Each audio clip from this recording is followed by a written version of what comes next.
What's going on, guys? UFC 267. So close, so close.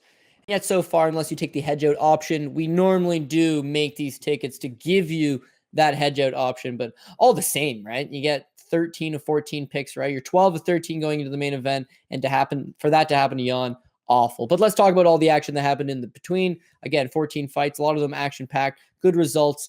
Just a disappointing way to cap things off. Starting off, we got Tagir Ulanbekov versus Alan Nascimento. Tagir was like a 4-1 favorite. Khabib's boy, Russian style, Team Russia. We're all over Team Russia this week.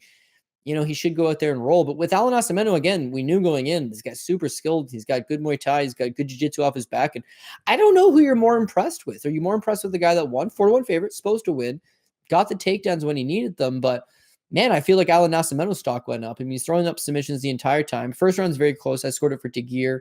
But again, if you look at the fight metrics numbers, I think he got outstruck. Alan Nascimento outstruck him like 10-5. So he's landing off his back. He's throwing up submission attempts, but you are on your back with another individual on top of you.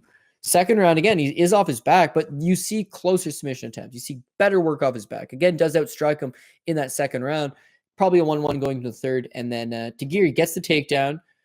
He just did an excellent job of avoiding the submission attempts. And there's like 30 seconds left, a minute left. He landed some decent enough ground and pound. That seals the third round for him. Thought he won the first. You think it's probably going to be a close decision. And it was a split decision. Can't say I agree with the split because I don't think Alan won 2 of the rounds. But when you realize how close the first and second were, could see it. Rightful guy won. We also had him by decision. So off to a good start. Andre Petrovsky versus Yao Zong, who I didn't have a whole lot of faith in Petrovsky because his gas tank just looks unbelievably porrid. But yeah, he had the huge wrestling advantage. He clearly had a striking advantage, but cardio was still an issue for him. It's just against Yao Zong who had nothing to show for. And we talked about UFC 261. 3 Chinese fighters on the card brought in from UFC Shanghai Performance Institute. All 3 of them lose. We looked at Contender Series on Tuesday. 3 Chinese fighters all brought in from UFC Performance Institute Shanghai. Same thing, 3 losses. On this card, 2 more Chinese fighters, Yao Zong Zhu, happened to be the first of which. But yeah, he just looked awful. He looked out of place. Didn't look like he made any improvements over the last 3 years. He was better suited at 185. He was a big body at 185, but his takedown defense is soft. His striking defense is non-existent. He took some killer shots out there. And where it looked like Petrovsky was tired and Zhu might be able to turn the fight in his favor the later this thing goes, he never did. Kudos to Petrovsky. He pushed through everything. Wasn't the prettiest of performances, but he gets a third-round submission. He actually is coming off a third-round win over Michael Galemore as well. And for a guy that gasses, he's still finishing these fights in the third. He's still persevering. He's still pushing through it. It just wasn't the prettiest of displays. But as a high insight thing, wish I had more Petrovsky. At the time, I thought he was a bottom-level PRP type guy, and at least we're 2-0 moving on. Lerone Murphy versus Makwan Amirkhani. This one worked out perfect because from a live betting opportunity, I know Paul and I spoke about it on the preview show, good live betting opportunity for Lerone Murphy. Makwan Amirkhani, last 9 opponents in the UFC, he's scored at least 1 takedown over all of them, and that proved to be the case in the first round against Lerone Murphy. We figured he'd get taken down, but hopefully work your way back up, make him work. One thing was true in that round. He did get taken down. Second thing was untrue. He did not really do much action off the back. I mean, his grappling just looked kind of soft. Makwan Amirkhani didn't really overextend himself or do much. And yet when the second round started, you can honestly see Makwan Amirkhani looks a little more tired. The takedown's not coming quite as easy. Murphy gets right in his face. I thought Murphy was being a little over-aggressive. Like, all he needs is 1 takedown. We saw that in the first. Like, why not bide your time? But he knew what he was doing. He baited him into a sloppy shot, double leg from 10 feet out, just timed him with the flying knee. So I did kind of think this thing was going to go the over 2.5. I had money on the over 2.5. So in that sense, lost a little bit there. But Murphy keeps the parlays alive. And yeah, I mean, he was a 3-1 favorite coming in. I think everybody universally thought that was a little bit too much. He got the win. He got the job done. So it doesn't really matter. But yeah, takedown defense might be a problem with him moving forward. He's very dynamic, though, and interesting to see what the future holds for Lerone Murphy, who keeps his undefeated record intact. Michael Oleksichuk versus Shamil Gamzatov. This is our first underdog shot on the card. To this point, we've rolled with 3 favorites. 2, actually, they're all kind of sizable favorites as well. So we need a dog hit here because dogs are going to hit. I was hoping this would be one of the only spots, but c'est la vie. Oleksichuk looked, part of it is he looked really good. He was pressuring. He was in Gamzatov's face right off the get-go. He did not respect Gamzatov's power because, I mean, Shamil clipped him with a few shots, but Prince Michael, who switched his name apparently. He's not Prince Michael anymore. Lord Michael. He's not Lord Michael anymore. He just didn't respect anything. He marched him down. He started landing shots. Now, it's a mixture of a lot of things. Gamzatov, professional athlete, undefeated, absolutely gassed out 2.5, 3 minutes into the round. How is that possible for a professional athlete? But multiple factors. First thing, he hasn't fought in 2.5 years, right? So the ring rust, he hasn't really felt the live in-action fights for a while. It's going to be a problem. Second of all, the amount of pressure that Oleksiejczuk was putting on him, he could only fight off his back foot. He was forced just to keep moving and moving and moving. That's going to wear you out. Last but not least, that body work from Prince Michael. Holy crap, man. Lord Michael. I don't even know why I call him Prince anyways. And he's not even Lord Michael anyways. But Oleksiejczuk just cooked his body, roasted him. When you watch the tape on him, he loves going to the body. But when he saw Gamzatov tired, not moving anymore, feet are starting to become, he's not moving, he's not mobile. Take advantage, work the body. It's understandable why Gamzatov was so tired. But yeah, once he did get tired, the end was very close. And sure enough, uppercut, bam, puts him out. Great win for Oleksiejczuk because, again, he's only 26 years old. Cardio, I don't know if he would have been under pressure like that for 15 minutes, but it looked better in his last fight. His pressure game was on point. His striking is clearly good. He stuffed a few takedowns. Not that Gamzatov is really much of a takedown threat, but at least he kept the fight outright. All good stuff for a 26-year-old. His career moves on. He advances. Gamzatov hasn't fought in 2 years. Looked awful. Sure, it's his first pro loss. Sure, you come back from this, but I think he's 33 maybe. This looked awful. He's always looked awful. Looked awful in the regional scene. Looked awful in World Series of Fighting. Looked awful in his UFC debut. Takes a 2-year-long gap. Comes back and looks awful again. Writing's on the wall, right? So who knows what they do with him, but it's not going to be pretty. Elizu Zaleski dos Santos takes on Benoit Saint Denis. Saint Denis made his UFC debut versus a guy in dos Santos who had 12 UFC fights to that point. So experience is going to be all over dos Santos. It's whether or not you can create a firefight, get him open and clip him with something. And Benoit Saint Denis fought an excellent game plan. He got in his face. He tried to pressure him the best he could. Just Zaleski dos Santos is a much better striker. He'd dip his head. He'd throw these overhand rights, decent hooks, and he had much better hand speed. So when he would clip Saint Denis would really feel it. And then as good of work as he did in the first round, he just could never really find Zaleski dos Santos. Decent enough competitive first round, but definitely in dos Santos' first round. Second round, dos Santos clips him.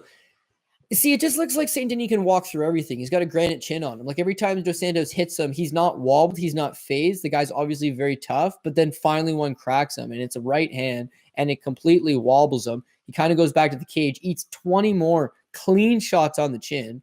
Referee not looking to stop it. Good case that you could stop it, but he allows him to recover. And to a certain extent, Saint Denis actually does recover. He's not moving terribly. Doesn't look like he's shot. He's not on rubbery legs. It's just his eyes closing now. His face is busted up, and he probably just got hit with 30 clean punches to the chin, which is not good. It's the second time. The second time it's a knee up the middle, smokes him in the face. Now he's on full rubber legs. Now his legs are gone, and he proceeds to eat another 20 significant strikes clean to the chin. It's to stop the fight. If the guy's able to come back, it'd be a heroic thing, but it's his UFC debut, man. He's getting paid $12,000 to be here, and potentially $12,000 if he's to make some miraculous comeback, which I think we all know ain't going to happen at this point. Save him from himself. He's got a family, like he's got a home to go back to. He's got stuff to do beyond fighting the octagon. So why not stop the fight? I don't know. Did you think he was going to come back? I don't think so. But the ref allows it to continue. Probably screwed a lot of people that had the inside the distance prop. Probably screwed a lot of people that had the under 2.5 prop or the Zaleski by TKO or whatever the case may be. Definitely screwed them. But he allowed Saint Denis to go out on his shield. And then the third round, he actually had a better third round than he did in the second, but it was just a perennial beating. It was kind of, we love watching prize fight. I'd watch anything. I have watched convicts fight and, the felons and homeless people. And yeah, sometimes you feel a little bit guilty, but never feel real bad. This guy took a beating in there, and yeah, he's a warrior and he's a UFC fighter and he was undefeated and you owe him that chance. I think you owe a main event fighter a chance. I think you owe a guy that's ranked in the division a chance. I don't think you owe a guy making his UFC debut clearly outmatched, as an underdog. The live betting market's probably minus 5,000 dos Santos. I don't know, save him from himself. Now, the other world that exists is dos Santos did look tired at the end of the second and Saint Denis was still alive. Maybe he can land that shot. Maybe he can make that comeback. Maybe, but I think there's more than just like a what if 0.5% of a chance. Like what was the chances that he was going to come back into that fight? Not good.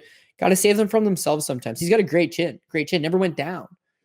But that's the problem, right? You got to save them for themselves. Albert Duraev versus Roman Kopylov. Duraev's a stud. He was a stud on the Contender Series. He's been off for a little while, but his ground game's nasty. And guy's pretty tough, durable all around. He's like a 3-1 favorite to start the week, 350 come preview show time, and a minus 400 come fight time. Kopylov looked awful in his UFC debut, but he'd been off for 2 years. He's only 30. He's a much bigger middleweight, so could be interesting. And shit, this ended up being an absolute sweat.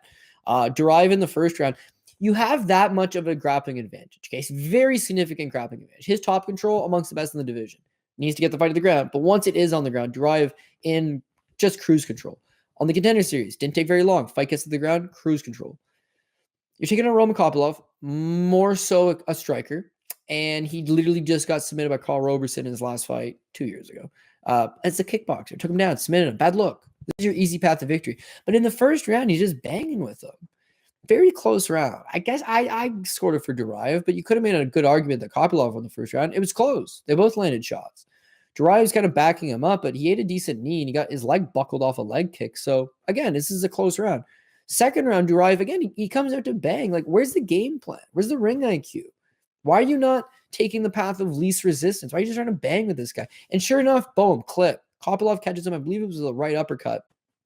Doesn't fold him, certainly gets his attention, and then that causes him to be like, oh, stop playing with your food, try to finish your food. Gets a takedown after that, and then mauls Kopylov on top. I'd say it's a 10-8 round, but he got dropped in the round as well, so maybe it's a 10-9. Our worst case is this is 1-1. Our best case is it's 2-0, but we just got dropped in that second round.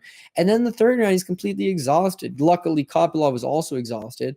Terrible body language. And Duraev gets the win, but he's 33 years old. This wasn't a very good performance. If he fought somebody that would have stuffed the takedowns and caused him to stay striking, he was in a lot of trouble. His striking is robotic. It's stiff, it's rigid. You can bomb a guy, you can land a few shots, but a good, precise counterpuncher is going to clip you. His chin didn't look great. His cardio didn't look great. His top game was good as ever, but his wrestling didn't look great. Again, at 33, if they're going to try to feed you him as a big favorite, let me see who the opponent is, because he's going to get exposed probably closer sooner than you think.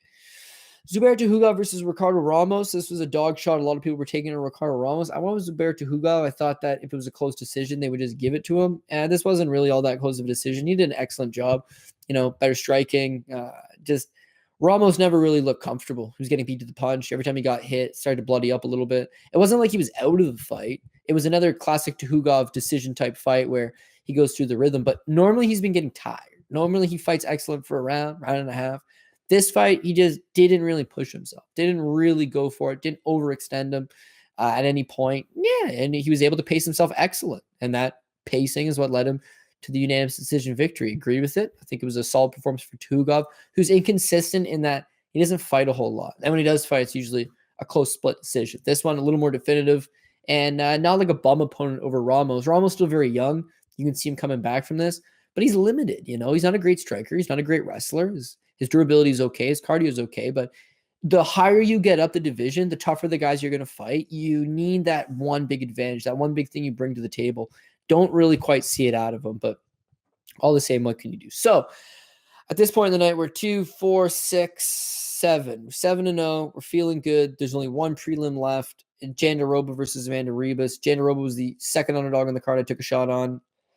Turns out only 2 underdogs did win, but Verna won one of them. And you know what? I just didn't really care about this one. It's at the bottom end of the PRP. So to me, I don't really give a shit. I'd love for the PRP to hit. I love that extra value, but I'm more focused on the other tickets.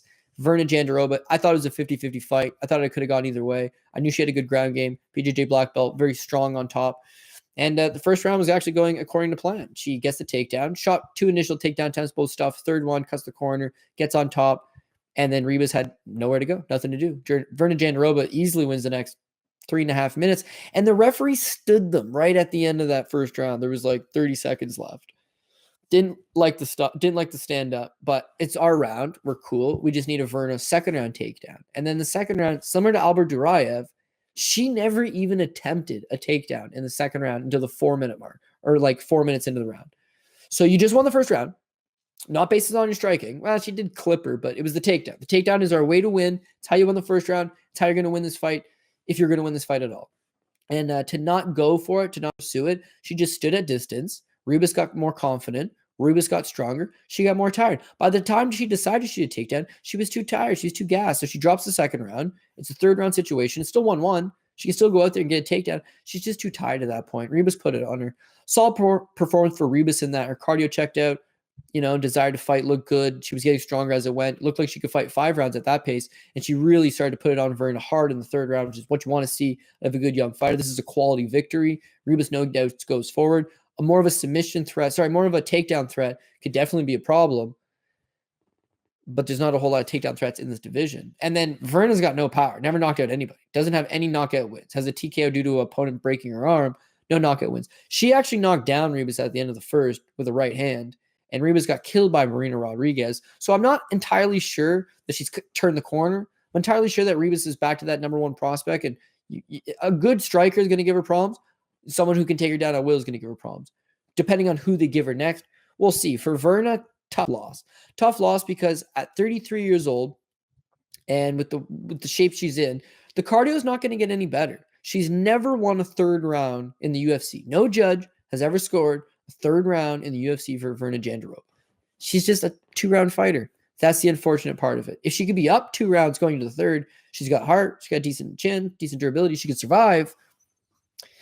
There's just not enough there. Cardio at this stage in her career, not going to make marginal improvements. And if you're going to fight top 10 level of competition, you're going to need more than just 2 rounds. So this was not a good look for Verna Jandiroba.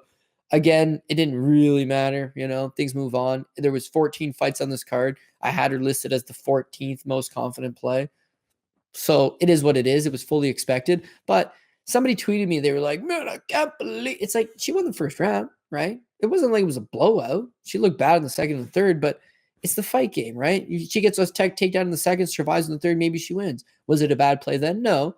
But it was the 14th most confident play for a reason. Just didn't have the good edge on it. NFL fans, hungry for a big win this week? DraftKings Sportsbook, an official sports betting partner of the NFL, has you covered.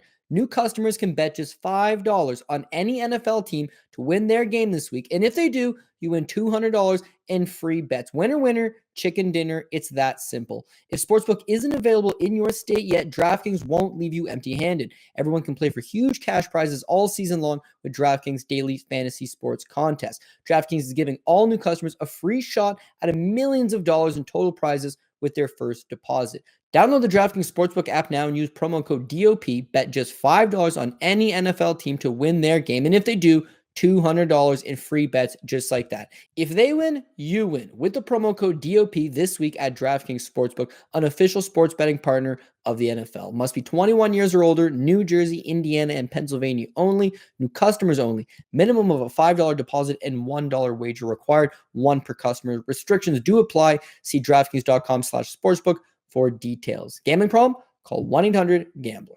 Magomed Ankalaev versus Volkan Oezdemir. Of course, Magomed Ankalaev, one of the boys. Bet him on every single fight he's had in the UFC. Paul's bet him every single fight he's had in the UFC. We're big up on him. And we've been talking mad shit about this guy can fight for a world title. This guy could be the champion. I think he's top 5 material. He's been top 5 material for a long time. Of course, that one loss to Paul Craig always keeps coming up in conversation, but this guy does everything well. He strikes well. He wrestles well. Cardio's good. Chin's good. Volkan could catch him. Of course, it's a prize fight. Volkan's got a lot of power, but outside of that, Ankalaev just does excellent work. You did see him get clipped. You did see him get touched up a little bit early in the striking by Volkan, but this guy's got a great chin. That's what makes him a good fighter. It's not like he's got one thing to his game. He can do it all. Now, some people might say a little bit boring, right? Even the commentators with 2.5 minutes left were like, well, if he put his foot on the gas a little more, he could take Volkan out. He's pitching up a shutout, right? He's up 2 rounds. He's winning the third round. He's hurt Volkan. If anything, he dropped Volkan. He's having his own way. Sure, it's nice to get a finish, but Volkan's dangerous, and he respects him. And he's been hit before in this fight. So why do you just blindly rush just to get a finish? Take your time. Be methodical. As I said on Twitter, be surgical. That's what he does. Ankalaev's a smart guy. So that to me was an excellent performance, and no doubt about it. Honestly, from what we saw from Jan Blachowicz tonight, Ankalaev would have walked right through him. What we see from Glover Teixeira tonight, Ankalaev likely walks right through him. Ankalaev, if they give him a title fight next, he's the champion. If John Jones comes back, maybe that's somebody he can fight.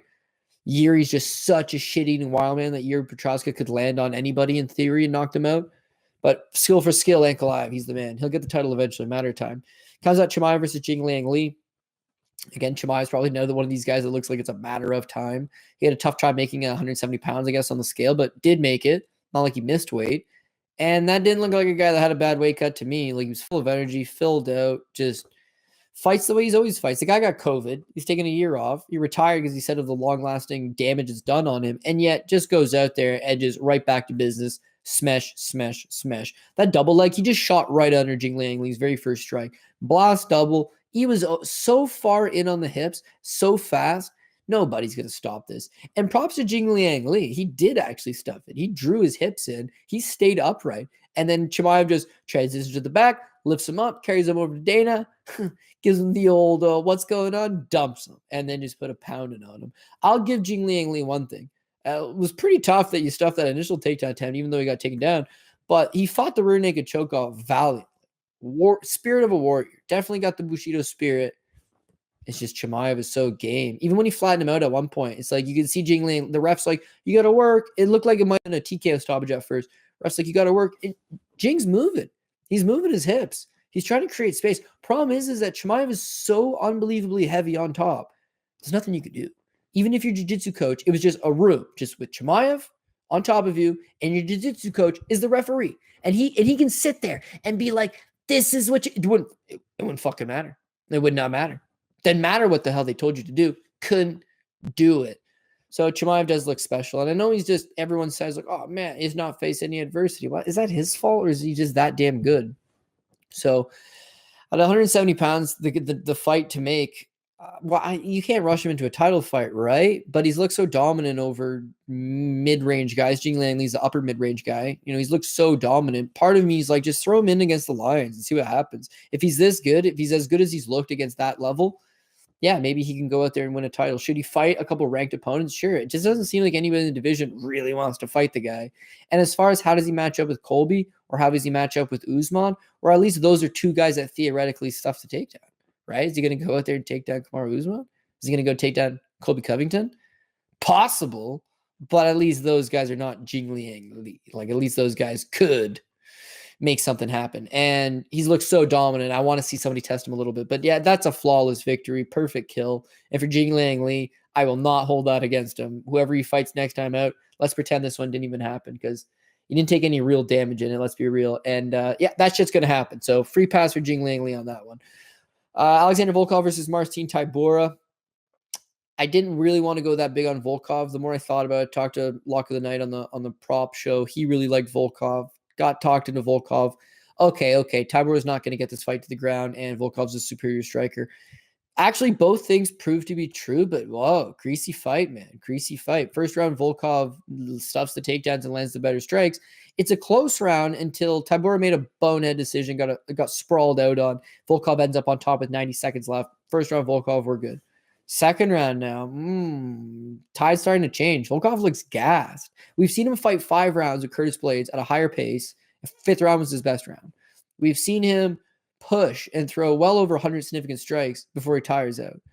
This is the second round. He hadn't really done all that much, and he was tired. So this was not a good version of Alexander Volkov. Tybura started to get a little bit of a rhythm going. He never looked good himself, but he was landing the straight left hand, backing him up, pressing him up into the cage a little bit. We got a 1-1. We got a 1-1. Volkov's a 3-1 favorite. Sorry. Like, this should be a walk in the park, and it's not. It's a 1-1 situation. We go to the third. Turns out Tybura is tired as well. So Volkov lands the punches. He sprawled him out. He kept his distance. He won the third round. This is a clean 29-28. I think 2 judges might have given him a 30-27. I can't recall for sure, but regardless, Volkov is the rightful winner. Won the unanimous decision. And now we're feeling the anticipation, right? Things are going good so far in the night. Parlays are, for the most part, Vernon Janda blew up PRP. But outside of that, we've got 12 fight tickets still. 6 good tickets for 12 fighters, 9 of which have already hit. It's this home stretch, last 3. Makhachev's a 5-1 favorite, right? He should walk right through Dan Hooker, superior grappling. And this guy's special. When you look at Chimaev seems special. Khabib was special. Makhachev is just like a chip off the old block. Yeah, 1 loss way back when, but man, he's a scary talent. Now, Dan Hooker is not known for his takedown defense because he's never really fought any good wrestlers. And as far as his submission defense goes, he hadn't really fought any top-notch grapplers. Did fight Gilbert Burns, but the fight ended before it really ever started. And I mentioned he fought a guy named Ian Entwistle back in the day and stuffed all of his submission attempts, but Makhachev, like Habib's known for his wrestling, not known for his striking, not known for his grappling. He's known for his wrestling abilities, but you see, he's a special talent. So he's got good striking. Guy dropped Conor McGregor. Guy boxed up Justin Gaethje until the finish in that one. And then you see, shit, he's got a good submission game. You know, the triangle choke win over Justin Gaethje, the rear naked choke over Dustin Poirier. Like, these aren't easy guys to submit. In fact, these are guys that have never been submitted.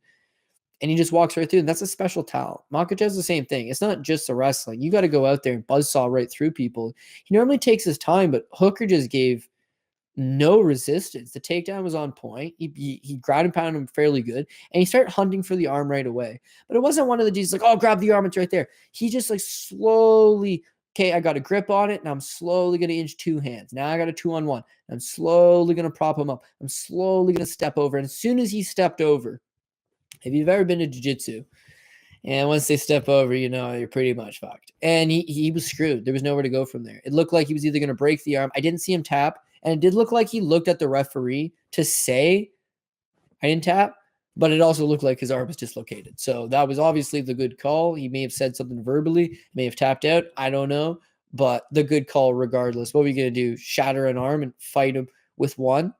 You weren't going anywhere. You're still going to be on the ground. He was just going to break your other arm and then full mount you and smash your face. And so, honestly, Makhachev is a mean dude. And I don't know who had the best performance of the night, you know? Was it Makhachev, flawless victory? Was it Khamzat Chimaev, flawless victory? Was it Magomed Ankalaev? It was a different type of flawless victory. He just buzzsawed the guy, but he fought an excellent game plan. Regardless, I'm not counting my winnings. I'm just feeling pretty good at this point because now we're down to the top ticket. I need Petr Yan to win. Then I can hit my hedge out like I'd planned for. But also, we got a lot of money riding in those rolls, baby. We just got to get through this Petr Yan, Corey Sandhagen. This fight, as it turned out to be a sweat, turned out to be greasy, turned out to be a great fight. But it did go according to plan. We knew that Petr Yan's a slow starter. People kept referencing he lost the first 2 rounds to Jimmy Rivera, if not for the knockdowns. People kept referencing he lost the first 2 rounds to Aljamain Sterling simply on output. He had lost a round to Jose Aldo simply based on output. This guy's indestructible, man. He's quite literally the Terminator. And every time you hit him, it's not like you hit him, you did damage. You hit him and he just he grew. He just gained more info. He gained more timing. That punch came in at 0.037 seconds, right? This punch came in at 0.03. He's slowing down. Move your angle 3 degrees. Everything's calculated with him. And why I say it went according to plan is when I spoke to Paul, I was like, I think this is a good line minus 220, but it'd be a good live betting opportunity because Yan is a bit of a slow starter and Corey Sandhagen's going to bring him to him early. So the longer this fight goes, Yan just downloads way too much information. And Sterling started out well. Just moving so good, hitting him at distance with the jab. Great first round wins. Sandhagen, same thing. Second round, Yan looks a little bit better. And there's a good argument, I think, that Sandhagen won that second round. I looked online. All 3 guys from Sherdog had it Yan. A couple of notable journalists had it Yan. Some fans had it for Yan. I want to believe it was Yan. He landed the bigger shots. Corey Sandhagen landed more shots. It's just you could see it was a different second round than it was a first round. And it was the snowball effect had already been created because this is how Yan fights. And then the third round, that's exactly it. Sandhagen did the best of his abilities. He'd get stung and he'd come right back every time, 3-punch combination. He was throwing the flying knee. He was throwing the spinning back elbow. He was doing everything in his power to frustrate him, show different looks, try to mix in a few takedowns. Everything in his power. But it's like Yan just figures it out. And finally, Yan dropped him, which is crazy because Corey Sandhagen had never been knocked down.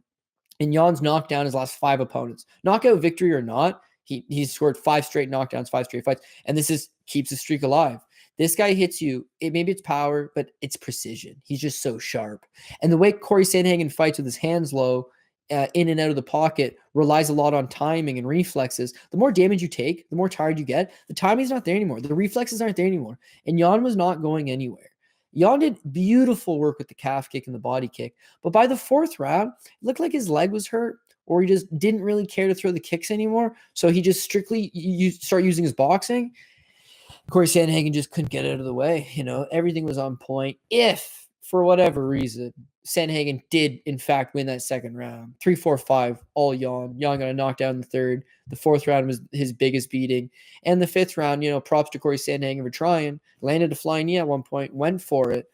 It's just Jan's in cruise control. And so when you think about great champions, I think Peter Jan's name's at the top of the, not at the top of the list, very near the top of the list, because I can't fault him for anything. Whereas some guys have got great this and great that and great this, they maybe lack that championship mindset or the ring IQ or the heart of a champion. And when I look at these other guys, right, with Chimaev, we haven't seen him tested. Don't know what his heart's like. With Makhachev, I seen him get flush KO'd by Adriano Martins and has faced very little adversity since then. With Magomed Ankalaev, dude quit with 1 second left, caught in a triangle choke. 1 second left, quit. With Peter Yan, he's proven the championship mentality. He's proven that quality in that back class. He's not going to quit. You're going to need to knock him out unconscious, which nobody has, or you're going to need to submit him, which nobody has, or you're going to have to rely on some wonky-ass decision, and that's the only time he's ever lost a fight. Since then, he's been perfect. He's not letting it go to the scorecards. When it does go to the scorecards, because you take on a very, very tough opposition. He fights the best guys in the world. Some of these fights are going the distance. It's there's no question about it when it goes to the tally. Who's won the fight? Peter Yan, incredible. Someday he'll slow down. Someday he'll go from mythological creature to human being. And maybe that's when somebody capitalizes on him. But until then, your best hope is that he knees you in the face when you've got a knee on the ground. Because other than that, beating him is going to be one hell of a task. If I'm Aljamain Sterling, I either retire or I take 2-3 years off the sport. Hopefully Yan slows down. Somebody beats him. I come back and I fight that guy. But like... The problem is that he's going to be off a year and he's going to have major neck surgery. And then he's going to come back in with ring rust, taking on Peter Yan. Like, he needs a tune-up fight. But because he's the acting champion, there is no tune-up fight. Your tune-up fight is Peter Yan, who's eating guys up like Corey Sandhagen while he waits for you. Like, oh, man, poor Aljo. But he's got it coming. And then finally, our main event. This could have been crippling had I not learned this lesson many years ago, is that you hedge. I know everybody wants to see it ride. Everybody wants the big parlay ticket, but it's a 52-week long season. There's a card every week. You need to take the guaranteed money. It's all about building. It's not about, to me, it's not about hitting that one big show and then that's it. Because what's the point of hitting one big show if you lose the next 3 weeks? Now, on paper, the last 3 weeks, the top ticket guy, someone's blown it. You know, Sungwoo Choi last week with Bruce Leroy, like whatever that was. And then you look at this week, you know, this one Jan Blachowicz loss erases all of the good work that we've done to this point. And that's why you got to take the hedge out.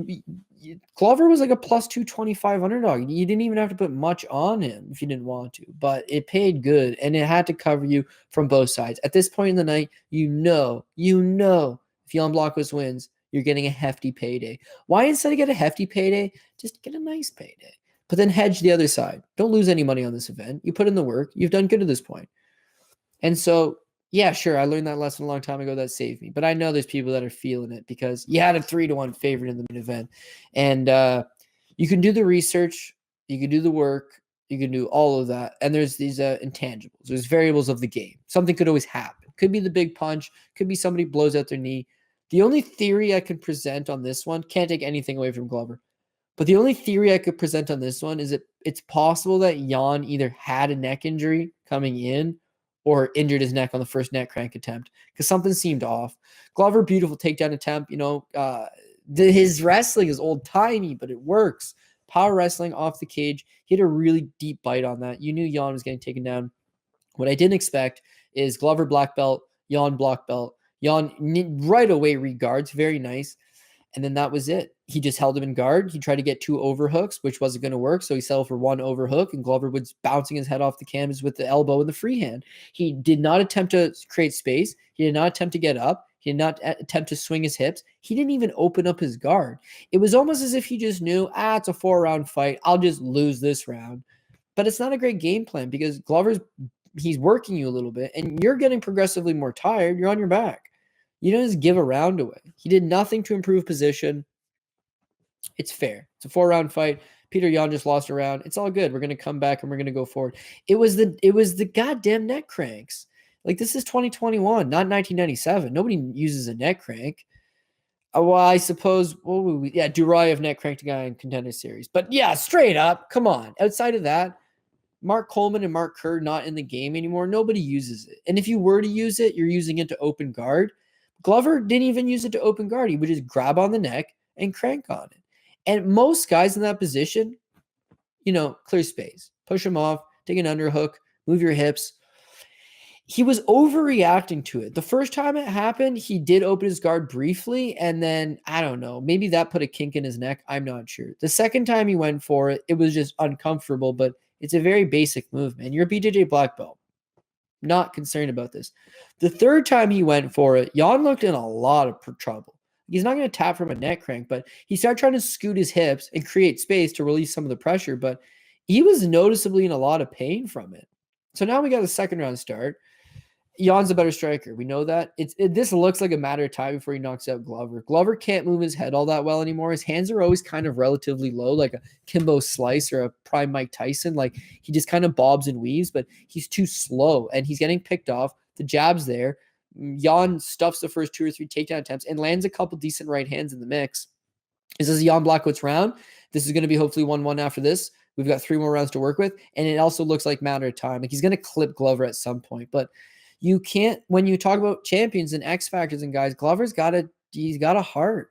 And when he knew, shit, I'm too slow to stand and strike with this guy, he just stepped in the pocket and swung bombs, clipped Jan, pushed him up against the cage, picked the ankle out.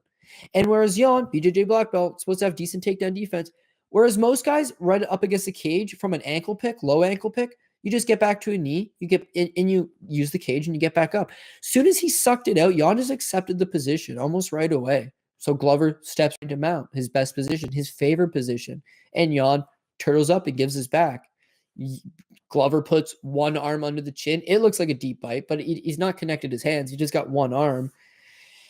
And the hand comes up to tap before Glover even palm to palm. And then as soon as Glover palm to palm, he tapped right away. So it wasn't an airflow issue. It would seem like he quit. It would seem like he a baby back bitch. It would seem like he's one of these guys you do not want to bet on. He's not fighting for your dollar, similar to some of these other fighters that we love to back. But I think it was a neck injury. I think he hurt his neck. And I don't know if it was pre-fight or during the first neck crank. Maybe it was even the third neck crank. But homie's neck was compromised. And that's why he tapped so quick. And so it's, tough beat. You're telling me, but the sport's full of them, right? That's the way this goes. We're committed. We love fights. So don't look at this like you had a bad day. Don't look at this at like, fuck these fighters. The UFC's fixed. I'm never betting. It's like, are you a fight fan? You like fights? Because these were good fights. I enjoyed myself. Did I want to win a bunch of money? Did I want everybody I don't really care when people say nice things. Like, I just do it for me. If I can help people, great. I feel guilty when we lose. Somebody lost money, but the headjet was right there for you. So this is not on me. This is on you. If you want to let it ride, you let it ride. If you want to play it safe, you played it safe. Regardless, you knew yourself get yourself into. It's a gamble. But of course, you have a 3-1 favorite, defending champion, fighting a 42-year-old guy. Should have been easy money, right? Should have been easy money. And unfortunately, it was not. So Dems to break sometimes. What can you do? Back again, Contender Series this week, I believe, is the last Tuesday night Contender Series for the season. And then we got to move on. And then, of course, there's going to be another UFC. There's another Bellator. PFL's done. So maybe less shows to watch at. But I don't know. There's always going to be another opportunity coming around the corner. If you bet these fights straight up, I can't imagine you made a ton of money because there was a lot of big favorites. You needed to parlay. And I didn't know what the right combo was. So I'm glad I used Blonde as end of the night material to give us that hedge out. But still, right? You don't want to be a coward and hedge. You want to let it run and win the money. And it would have been so exciting had Jan won, but shit happens. So anyways, I'm not going to feel too bad for myself. It is what it is. Hopefully we get back on the right track next week and make it even better. And maybe we start releasing a few props here and there just to try to mitigate some of that damage in case somebody on the top ticket or top 2 tickets was to shit in the apple pie. Because that's essentially what Jan Blachowicz did. I said this week it was all going to come down to Team Russia. Team Russia did not disappoint. Unfortunately, Team Poland went 1-2 in the card. And the one that I needed to win the most was not the one that got the job done. So c'est la vie. We'll catch you guys next time. Hopefully it wasn't too bad. Hopefully you're not feeling too bad about things. And we can get things on the proper foot next time around. Until then, we'll talk to you guys. Take care. See you soon. Oh, oh, oh. Oh.